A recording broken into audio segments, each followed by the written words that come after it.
நாடு முழுவதும் பல குற்ற சம்பவங்கள் நடந்துகிட்டுதா இருக்கு. காவல்துறையினரும் விசாரிச்சுக்கிட்டுதா இருக்காங்க. அது மாதிரியான பல குற்ற சம்பவங்களின் தொகுப்பு தான் நிகழ்தகவு.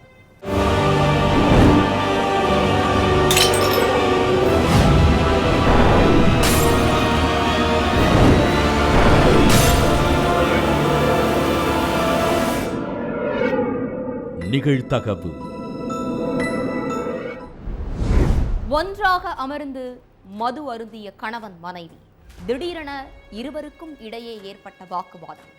மனைவியை சரமாரியாக தாக்கி கழுத்தை நெரித்து கொலை செய்த கணவன். சடலத்தை தேயிலை தோட்டத்துக்குள் வீசி சென்ற கொடூரம். கட்டிய மனைவியை கணவனே கொலை செய்தது ஏன்? பின்னணி என்ன?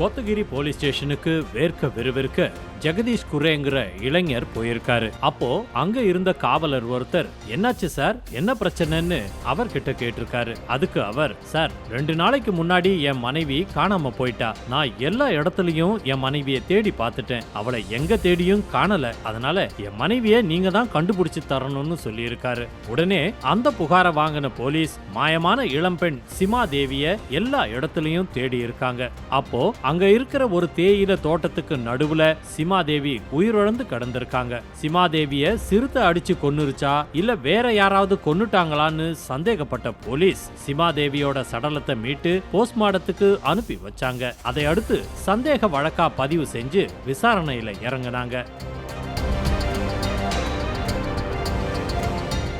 மனைவி உயிரிழந்த அந்த நாள் மட்டும் சோகமாய் இருந்த ஜெகதீஷ் குரே மறுநாள்ல இருந்து முகத்துல எந்த ஒரு சோகமும் இல்லாம சகஜமாய் இருந்திருக்காரு. அவருடைய நடவடிக்கை மேல சந்தேகம் அடைஞ்ச போலீஸ் போஸ்ட்மார்ட்டம் ரிப்போர்ட்டுக்காக வெயிட் பண்ணிக்கிட்டு இருந்தாங்க. அதன்படி மறுநாள் வெளியான ரிப்போர்ட்ல சிமாதேவி கழுத்துல காயங்கள் இருந்ததா குறிப்பிட்டிருந்துச்சு. அந்த ரிப்போர்ட் மூலமா இது கொலைதான் அப்படின்னு கன்ஃபார்ம் பண்ண போலீஸ் ஜெகதீஷ் குரேவை தங்களுடைய கஸ்டடியில எடுத்து விசாரிச்சிருக்காங்க. சத்தீஸ்கர் சேர்ந்த ஜெகதீஷ் குரே சிமாதேவி தம்பதி சில மாசங்களுக்கு முன்னாடி வேலைக்காக நீலகிரி மாமரம் பகுதிக்கு வந்திருக்காங்க. இந்த தம்பதிக்கு 3 குழந்தைகள் இருக்குன்னு சொல்லப்படுது.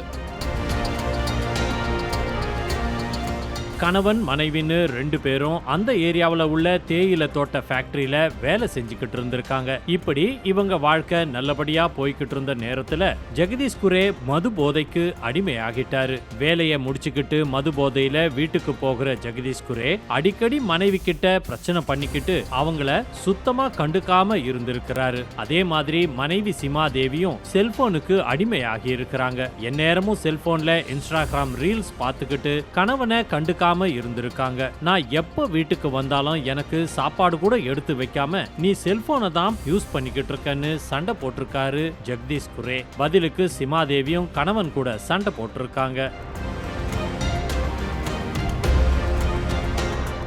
சம்பவத்தன்னைக்கு வேலைக்கு போயிட்டு வீட்டுக்கு திரும்பி இருக்காரு ஜெகதீஷ் குரே. அப்போ கணவனும் மனைவியும் ஒன்னா உட்கார்ந்து மது குடிச்சிருக்காங்க. ஜெகதீஷ் குரே மனைவி கிட்ட சாப்பாடு எடுத்து வைக்க சொல்லியிருக்காரு. ஆனா கணவனுடைய பேச்ச காது கொடுத்து கூட கேட்காத சிமாதேவி இன்ஸ்டாகிராம்ல ரீல்ஸ் பார்த்துக்கிட்டு இருந்திருக்காங்க. இதனால கோபமான அவரு மனைவிய போட்டு சரமாரியா தாக்கி இருக்காரு. அதை அடுத்து சிமாதேவிய கழுத்தை நெரிச்சு கொலை செஞ்சுட்டு சடலத்தை பக்கத்துல உள்ள தேயிலை தோட்டத்துல வீசிட்டு மனைவி காணாம போயிட்டதா நாடகம் ஆடி இருக்காரு. ஆனா ஜெகதீஷ் குரேவோட நடவடிக்கையில சந்தேகப்பட்ட போலீஸ் அவர்கிட்ட கிடுக்கிப்பிடி விசாரணை பண்ணி உண்மையை வர வச்சிருக்காங்க. இதை அடுத்து ஜெகதீஷ் குரேவை அரெஸ்ட் பண்ணி சிறையில அடைச்சிட்டாங்க.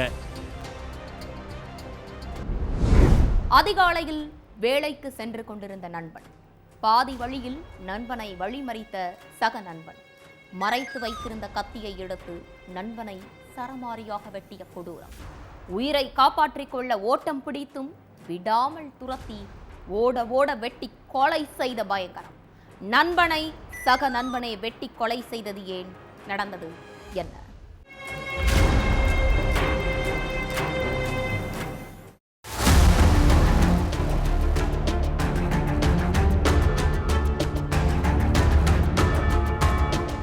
அதிகாலை 4 மணி இருக்கும். அம்பேத்கர் தெரு வழியா மகேஸ்வரன்ங்கிற நபர் பைக்ல போய்கிட்டு இருந்தாரு. அப்போ அவரை வழிமறிச்ச மர்ம நபர் ஒருத்தர் மகேஸ்வரன் கூட பயங்கரமா வாக்குவாதத்துல ஈடுபட்டாரு. கண்ணிமைக்கிற நேரத்துல மறைச்சு வச்சிருந்த கத்தியை எடுத்த அந்த நபர் மகேஸ்வரனை சரமாரியா வெட்டி கொன்னுட்டு தப்பிச்சு போயிட்டாரு. இத பார்த்து அங்கிருந்த பொதுமக்கள் உடனடியா போலீஸுக்கு போன் பண்ணி தகவலை சொல்லியிருக்காங்க. உடனடியா ஸ்பாட்டுக்கு வந்த போலீஸும் சடலத்தை மீட்டு போஸ்ட்மார்ட்டத்துக்கு அனுப்பி வச்சாங்க. இதுக்கு நடுவுல சுதாகர் ராஜ்ங்கிற நபர் சேலையூர் போலீஸ் ஸ்டேஷன்ல சரணடைஞ்சிருக்காரு. சார், நான் தான் மகேஸ்வரனை வெட்டி கொலை செஞ்சுட்டு இப்போ சரணடைய வந்திருக்கேன்னு சொல்லியிருக்காரு. இதையடுத்து சுதாகர் ராஜ கஸ்டடியில எடுத்த போலீஸ் அவர்கிட்ட தீவிர விசாரணையில இறங்குனாங்க.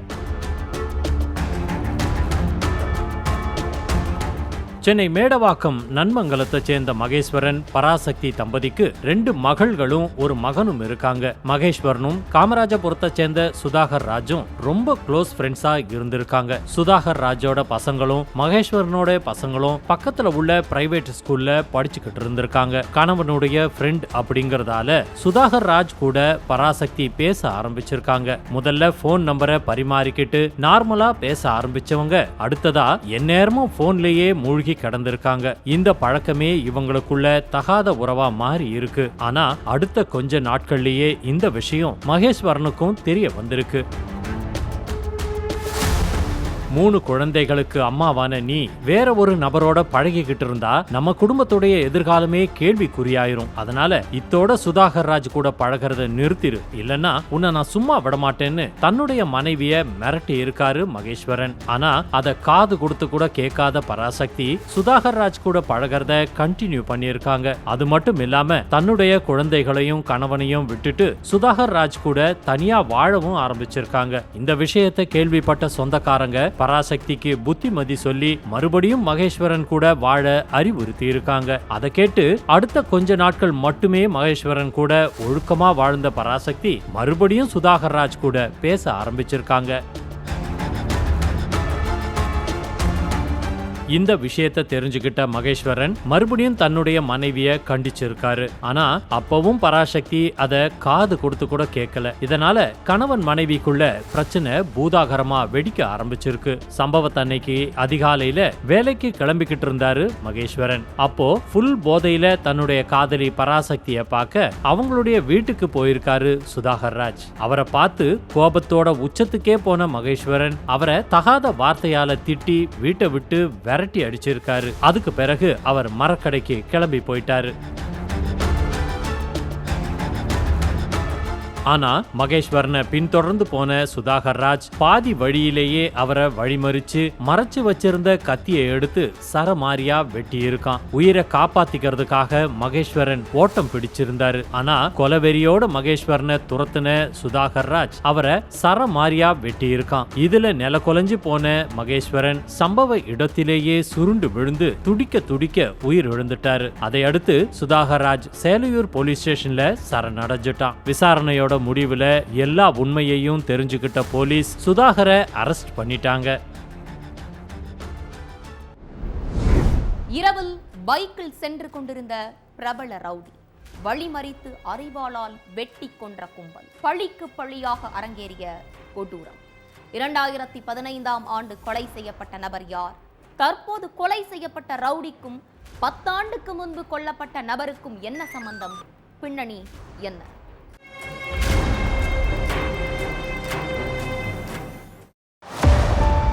பத்துக்கண்ணு ராமநாதபுரம் சாலையில நைட்டு 9 மணிக்கு மேல ஒரு இளைஞர் பைக்ல போய்கிட்டு இருந்திருக்காரு. அப்போ அந்த பைக்கை வழிமறிச்ச ஒரு கும்பல் அந்த இளைஞரை அரிவாளால வெட்டி கொலை செஞ்சுட்டு அங்கிருந்து எஸ்கேப் ஆகியிருக்காங்க. இந்த கொலையை பார்த்த மக்கள் பதறி அடிச்சு போலீஸுக்கு தகவல் கொடுத்திருக்காங்க. அதை அடுத்து அங்க வந்த போலீஸ் சடலத்தை மீட்டு விசாரணையில இறங்கி இருக்காங்க. அப்போ கொலை செய்யப்பட்டது புதுச்சேரி முத்தியால்பேட்டை டிவி நகரை சேர்ந்த அப்பு என்ற அன்பழகன்னு தெரிய வந்துச்சு. கொலை வழக்கு, அடிதடி, மிரட்டல்னு பல வழக்கு அப்பு மேல இருந்திருக்கு. அதுல ஒரு கொலை வழக்கு தான் அப்புவோட உசுரை குடிச்சிருக்குது.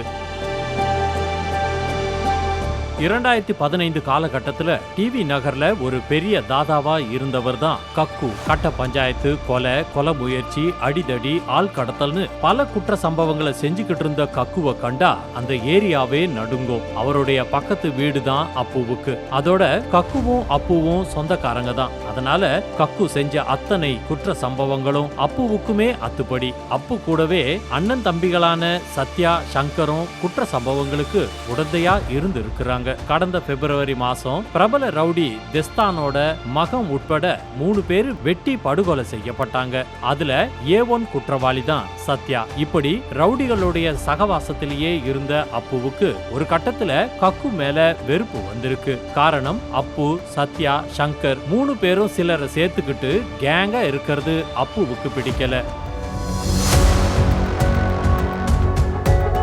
அதே மாதிரி தொழில தான் டாப்ல இருக்கணும், மத்த எல்லாருமே தனக்கு கீழே தான் இருக்கணும்னு நினைச்சதோட அப்புவோட வளர்ச்சியை தடுக்க கக்கு அடிக்கடி மட்டமாவும் பேசியிருக்காரு. தனி கேங்கா செயல்பட பிளான் பண்றியா, உங்க பிளானை எல்லாம் சுக்கு நூறாக்கிடுவேன்னு அப்புவை அடிக்கடி கக்கு தட்டி வச்சிருக்காரு. அதனாலேயே கக்குவை தீர்த்து கட்ட பிளான் போட்டிருக்காரு அப்பு. வளர்த்த கடா மார்ல பாயிற மாதிரி ரவுடிசத்தை கத்து கொடுத்த கக்குவையே கொல்றதுக்காக ஸ்கெட்ச் போட்டு கொடுத்து 7 பேர் கொண்ட கும்பலால கொலை செஞ்சாரு அப்பு. அந்த கொலை கேஸ்ல கொஞ்ச நாள் ஜெயில கம்பி எண்ணிக்கிட்டு இருந்த அப்பு அதை அடுத்து ஜாமீன்ல வெளியே வந்துட்டாரு. அதுக்கு பிறகு டிவி நகர்ல உள்ள தன்னுடைய வீட்டுக்கு பூட்டு போட்ட அப்பு தெண்டமாநத்தம் பகுதியில உள்ள ஒரு வாடகை வீட்டுக்கு குடி போயிட்டாரு.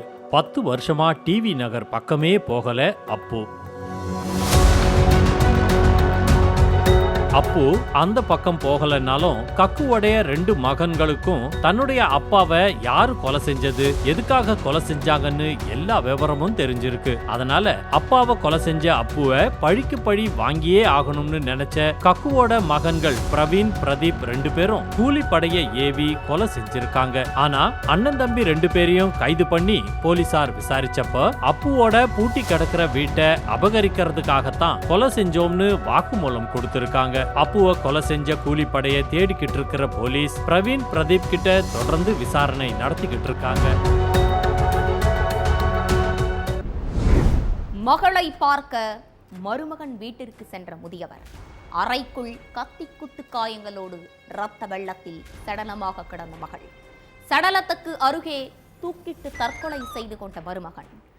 2 சடலங்களையும் கண்டு கதறி அழுத முதியவர் கட்டிய மனைவியை கொலை செய்துவிட்டு கணவனும் தூக்கிட்டு தற்கொலை செய்து கொண்டது ஏன்? பின்னணி என்ன?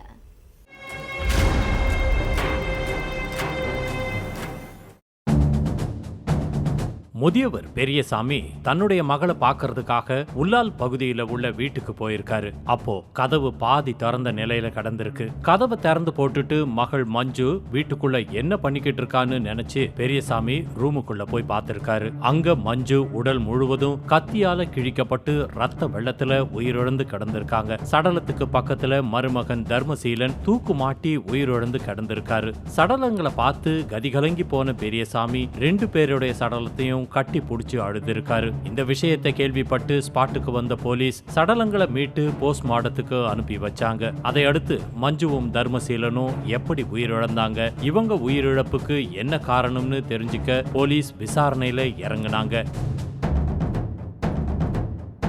கள்ளக்குறிச்சியில உள்ள பின்னலவாடி கிராமத்தை சேர்ந்த தர்மசீலனும் பெங்களூருவை சேர்ந்த மஞ்சுவும் 3 வருஷத்துக்கு முன்னாடி காதலிச்சு கல்யாணம் பண்ணிக்கிட்டாங்க. கல்யாணமான புதுசுல இந்த தம்பதி மகிழ்ச்சியா தான் வாழ்ந்துகிட்டு இருந்தாங்க. இவங்களுடைய குடும்பம் கொஞ்சம் ஏழ்மை நிலையில இருந்ததால தர்மசீலன் துபாய்க்கு பெயிண்டிங் வேலை செய்ய போய் இருந்திருக்காரு. கணவன் துபாய்க்கு போனதால மஞ்சு தன்னுடைய தந்தை வீட்டுல வசிச்சு வந்தாங்க. அங்க பக்கத்துல இருக்கிற ஒரு ஹாஸ்பிட்டல்ல நர்ஸ் வேலைக்கு சேர்ந்திருந்தாங்க மஞ்சு. அது மட்டும் இல்லாம தர்மசீலனுக்கு போன் பண்ண மஞ்சு, நான் ஒரு பிரைவேட் ஹாஸ்பிட்டல்ல நர்ஸா வேலைக்கு சேர்ந்துட்டேன் அப்படின்னு சொல்லியிருக்காங்க. அதுக்கு தர்மசீலன், மாசம் மாசம் சம்பாதிச்சு உனக்கு பணத்தை அனுப்புறேன், நீ எதுக்கு இப்ப வேலைக்கு போற, நீ இனிமே வேலைக்கெல்லாம் போக வேண்டாம், வீட்டு செலவை நானே பாத்துக்கிறேன்னு சொல்லி சண்டை போட்டிருக்காரு. வீட்ல சும்மா இருக்க எனக்கு போர் அடிக்குது, அதனால தான் இந்த வேலையில நான் ஜாயின் பண்ணியிருக்கேன்னு சொல்லியிருந்தாங்க மஞ்சு. இதனால கணவன் மனைவிக்குள்ள அடிக்கடி பிரச்சனை ஏற்பட்டிருக்கு. இதுக்கு நடுவுல துபாயில இருந்து பெங்களூர் திரும்பின தர்மசீலன் நேரா மாமனார் வீட்டுக்கு போயிட்டு அங்கேயே தங்கிட்டாரு. மது போதைக்கு அடிமையான அவரு டெய்லி மனைவி கூட பிரச்சனை பண்ணிக்கிட்டே இருந்தாருன்னு சொல்லப்படுது. சம்பாதிக்கிற காசை வீட்டு செலவுக்கு கொடுக்காம மனைவியை போட்டு ரொம்பவே டார்ச்சர் பண்ணிக்கிட்டு இருந்தாரு. அது மட்டும் இல்லாம மனைவிய வேலைக்கு போக கூடாதுன்னு ஸ்ட்ரிக்டா வேற சொல்லி இருந்தாரு. நீயும் வேலைக்கு போகாம எந்நேரமும் மதுவே கதின்னு கிடக்கிறப்ப என்னையும் வேலைக்கு போக விடமாட்டேன்னு தர்மசீலன்கிட்ட சண்டை போட்டிருக்காங்க மஞ்சு. மனைவியோட பேச்ச கேட்டு கோபமான தர்மசீலன் என்னையே நீ எதிர்த்து பேசுறியான்னு மஞ்சுவை போட்டு அடிச்சிருக்காரு. சம்பவத்தன்னைக்கும் முழுவதும் போதையிலேயே வீட்டுக்கு திரும்பி இருக்காரு தர்மசீலன். அப்போ வீட்டுல இருந்த மனைவி கிட்ட நீ இனிமே வேலைக்கு போக கூடாது, என் பேச்ச மீறி போனா உன்னை நான் உயிரோடையே விட மாட்டேன்னு சொல்லி மிரட்டி இருக்காரு. அதுக்கு மஞ்சு குடிகாரம் பேச்செல்லாம் என்னால கேட்க முடியாது அப்படின்னு சொல்லிட்டாங்க. இதனால ஆத்திரமடைஞ்ச தர்மசீலன் கிச்சன்ல இருந்த கத்தியை எடுத்துக்கிட்டு வந்து மனைவிய 8 முறை சரமாரியா குத்தி கிழிச்சிருக்காரு. இதுல ரத்த வெள்ளத்துல சுருண்டு விழுந்த மனைவி துடிக்க துடிக்க உயிரிழந்துட்டாங்க. மனைவி உயிரிழந்ததை பார்த்து பயந்து போன தர்மசீலன் அதே ரூம்ல தூக்கு மாட்டி உயிரை மாச்சுக்கிட்டாரு. தர்மசீலனுடைய பிடிவாதத்தால 2 உசுறு அநியாயமா பறி போனது பெங்களூருவையே உலுக்கி இருக்குது. மிக்சர் கம்பெனியில் மாஸ்டராக வேலை பார்த்து வந்த இளைஞர் திடீரென வேலையை விட்டுவிட்டு பாட்டி வீட்டுக்கு ஓட்ட அறையெடுத்து தங்கி காத்திருந்து இளைஞரை கத்தியால் குத்திக் கொன்ற மிக்சர் கம்பெனி ஓனர். மாஸ்டரை மிக்சர் கம்பெனி ஓனர் கொலை செய்தது ஏன்? கொலைக்கான காரணம் என்ன?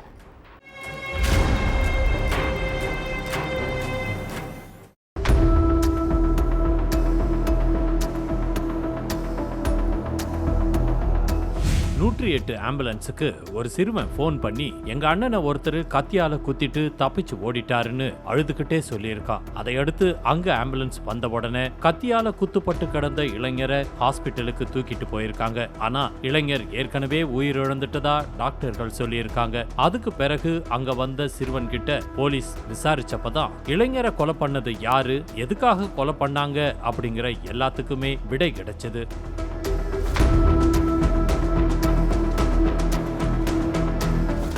திருநெல்வேலியை சேர்ந்த அல்போன்ஸ் கர்நாடக மாநிலம் பெங்களூரு கேபி அக்ரஹாரம் பகுதியில மிக்சர் கம்பெனி நடத்திக்கிட்டு இருக்காரு. அங்க கடந்த 4 வருஷமா பவன்குமாருங்கிற இளைஞர் மாஸ்டரா வேலை பார்த்துக்கிட்டு இருந்திருக்காரு. அதே மாதிரி பவன்குமாரோட 17 வயசான தம்பியும் அங்கதான் வேலை பார்த்துக்கிட்டு இருந்திருக்கான். இதுக்கு மத்தியில அல்போன்ஸோட மனைவி கூட பவன்குமாருக்கு தகாத உறவு ஏற்பட்டிருக்கு. அடிக்கடி செல்போன்ல பேசுறது, மெசேஜ் அனுப்புறதுன்னு இருந்த மனைவியோட நடவடிக்கையில மாற்றம் இருந்ததால சந்தேகப்பட்ட அல்போன்ஸ் செல்போனை செக் பண்ணி பார்த்திருக்காரு. அதுல பவன்குமார் கூட மனைவி காதல் மொழி பேசி இருந்தது தெரிய வந்திருக்கு. அதை பார்த்த உடனே மனைவி கிட்ட சண்டையும் போட்டிருக்காரு அல்போன்ஸ். காதல் விவகாரம் ஓனருக்கு தெரிஞ்சதும் இனி இங்க இருந்தா ஆபத்துன்னு முடிவு செஞ்ச பவன்குமார் தன்னுடைய தம்பியை கூட்டுக்கிட்டு திருப்பத்தூர் தோட்டிக்குட்டையில உள்ள தன்னுடைய பாட்டி வீட்டுக்கு எஸ்கேப் ஆகிட்டாரு. வேலையை விட்டு போனாலும் தன்னுடைய திருட்டு வேலையை விடல பவன்குமார். அல்போன்ஸோட மனைவி கிட்ட செல்போன்ல பேசுறது, பெங்களூரு போய் சந்திக்கிறதுன்னு இருந்திருக்காரு. அதனால கணவனுக்கு டைவர்ஸ் கொடுக்கிற அளவுக்கு போயிட்டாங்க அந்த மனைவி. டைவர்ஸ் நோட்டீஸை பார்த்த உடனே பொறுமையை இழந்த அல்போன்ஸ் பவன்குமாரை கொலை பண்ண திட்டம் போட்டு தன்னுடைய நண்பனை கூட்டுக்கிட்டு திருப்பத்தூர் தோட்டிக்குட்டைக்கு போயிருக்காரு. கிராமம்தான் அப்படிங்கறதால பவன்குமாரோட பாட்டி வீட்டை சுலபமா கண்டுபிடிச்சிருக்காரு அல்போன்ஸ். ஆனா வீட்டுல பவன்குமாரோடைய தம்பி மட்டும்தான் இருந்திருக்காரு. தன்னுடைய பாட்டியை கூட்டுக்கிட்டு பவன்குமார் ஹாஸ்பிட்டலுக்கு போயிட்டாரு. அப்போ ஆத்திரத்தோட இருந்த அல்போன்ஸ் உங்க அண்ணன் எங்கன்னு கேட்டு பவன்குமாரோட தம்பிய சரமாரியா அடிச்சிருக்காங்க.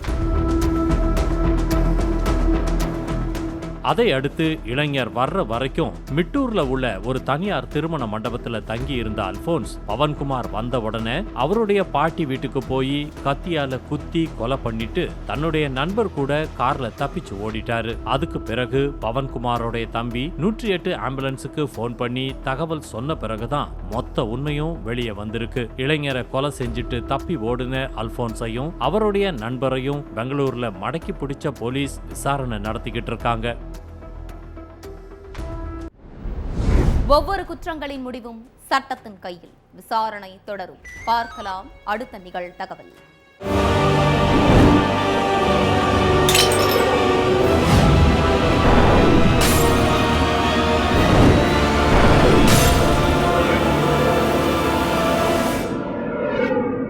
நிகழ்தகவு.